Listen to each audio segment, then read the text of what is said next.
जो कलयुग में कीर्तन करे कराएगा, करुणदास हरि सेवा का सुख पाएगा। इस प्रकार सभी ने अपने अपने घरों में संकीर्तन किया। जो भी इस संकीर्तन से जुड़ना चाहते हैं वो जुड़ सकते हैं। एकादशी से एक दिन पहले आपके पास समय सारणी पहुंच जाएगी। आप फोन करके बता देंगे कि इतने बजे से इतने बजे तक हम अपने घर पर या अपनी दुकान पर संकीर्तन करेंगे। उस समय आप संकीर्तन करेंगे अपने घर में बैठ करके। इस प्रकार हरि नाम संकीर्तन प्रति एकादशी को राधा कृष्ण परिवार सेवा ट्रस्ट की तरफ से सबको प्रेरित किया जा रहा है। मुझको विश्वास है अगली एकादशी को और भी अधिक नाम आएंगे और सब प्रभु के भजन में लगेंगे। तो संकीर्तन तो करना ही करना है, लेकिन संकीर्तन के साथ, क्योंकि संकीर्तन तो घंटा आधा घंटा ही आप कर पाएंगे, और हर समय आप नाम जाप का अभ्यास करें। चलते फिरते उठते बैठते हर समय नाम जाप का अभ्यास करें। भगवान को प्राप्त करने के लिए बहुत से साधन एक नहीं है। नख से सिकलों रोए जेते, विधिना के मार्ग हैं तेते। इतने रास्ते हैं भगवान को प्राप्त करने के, लेकिन इस कलयुग में सबसे उत्तम सरल उपाय है प्रभु के नाम का जाप। यदि गुरु नहीं बनाया तब भी आप नाम जाप करें, और नाम जप के फल में यही मांगे कि हमारा संतों का संग प्राप्त हो, संतों की कृपा प्राप्त हो, हमको दीक्षा मिले। यही भगवान से प्रार्थना करो।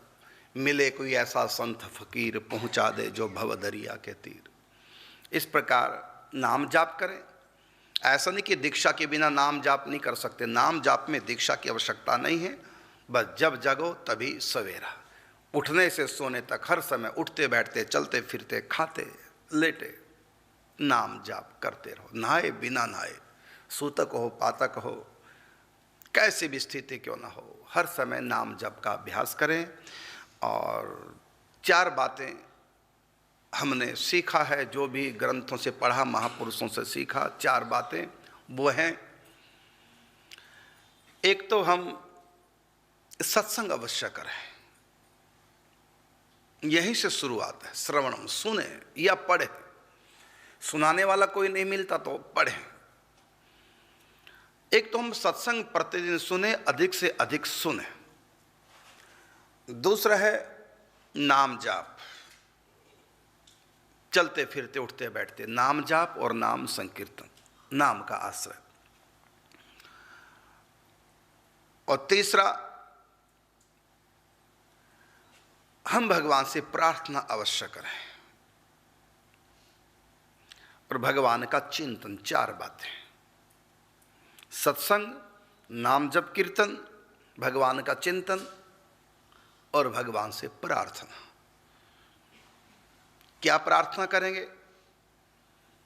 प्रभु प्रेम प्राप्ति की प्रार्थना, प्रभु की सेवा की प्रार्थना। प्रभु हम आपके योग्य बने, आपके अनुकूल बने, आपसे उल्टे कभी ना चलें। हमारे मन में कभी भी ऐसा कोई संकल्प ना आए जो आपको रुचे ना। हमारा जीवन आपकी रुचि के अनुसार हो। हम आपका भजन करें, आपका चिंतन करें। सबके भीतर आप हैं, इस भावना से हम सभी से मिले, सभी की सेवा करें। इस प्रकार की डिमांड रखना भगवान के आगे।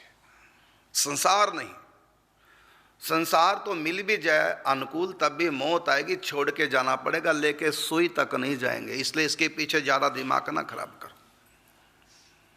बस ये 4 बातें, फिर आप सुनेंगे। अधिक से अधिक सत्संग करें और नाम का आश्रय पकड़ें। चिंतन करें भगवान के रूप का, लीलाओं का, और भगवान से प्रार्थना करें हम भगवान के हो जाएं, उनका हो करके रहें। बिगड़ी जन्म अनेक की, सुधरे अब ही आज, हो ही राम के नाम जब तुलसी तज को समाज।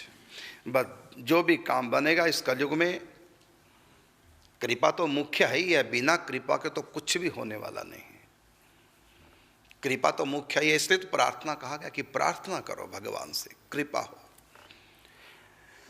कृपा का रूप कोई भी हो, किसी भी माध्यम से ठाकुर जी कृपा कर सकते हैं। संत के माध्यम से कृपा कर सकते हैं, डायरेक्ट कृपा कर सकते हैं। वो परम स्वतंत्र हैं, उनसे प्रार्थना करो, कृपा की याचना करो। मुख्य तो कृपा है ही है, लेकिन व्यक्ति अपना पुरुषार्थ करे। पुरुषार्थ ही है सत्संग करे, ग्रंथों का अध्ययन करे, नाम जप चिंतन करे, कीर्तन करे और अपराधों से बचे। यदि आपने पूरा प्रयास किया है तो प्रार्थना आपकी सुन ली जाएगी। फिर प्रार्थना में सच्चाई होगी। यदि आप बिना भजन किए, बिना चिंतन किए, बिना सत्संग के कुछ नहीं करते, आलसी बस प्रार्थना, प्रभु कृपा करो, दर्शन दो, दर्शन दो, कुछ नहीं होने वाला, क्योंकि आपकी प्रार्थना में सच्चाई होगी नहीं। जितना आप चल सकते हैं पहले उतना चलिए। जब थक जाओगे फिर भगवान से प्रार्थना, फिर आप सच्चाई के साथ रोएंगे भगवान के आगे। इसलिए आप खूब चलिए, थकिए, चल चल के।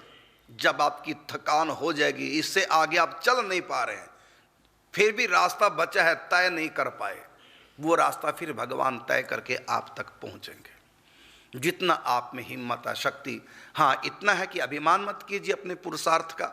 उन्हीं की दी हुई शक्ति, उन्हीं के सत्संग, उन्हीं की कृपा से सत्संग प्राप्त हुआ, जो ये विवेक जगा, उन्हीं की कृपा से भजन में लगे हैं।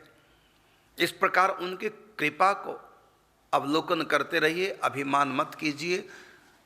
तो जब आप भजन कर करके थक जाएंगे, आगे अभी भगवान की प्राप्ति नहीं हो रही है, अभी आप अपने आप को वहीं के वहीं देख रहे हैं, लेकिन थक गए, इतना भजन किया, इससे ज़्यादा तो आप कर ही नहीं सकते, इतना भजन किया।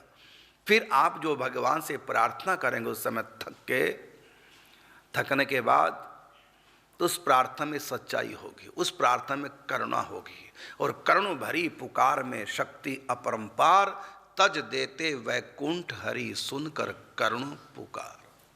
भगवान तो ऐसे नहीं जो न सुने फरियाद को, छोड़कर वैकुंठ भागे भक्त की इमदाद को।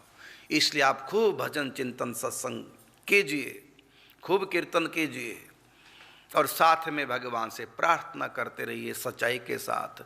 यदि आपने चाहत के साथ, प्रभु मिलन की चाह है, इस चाह को लेकर, ये चाह जितनी बलवती होगी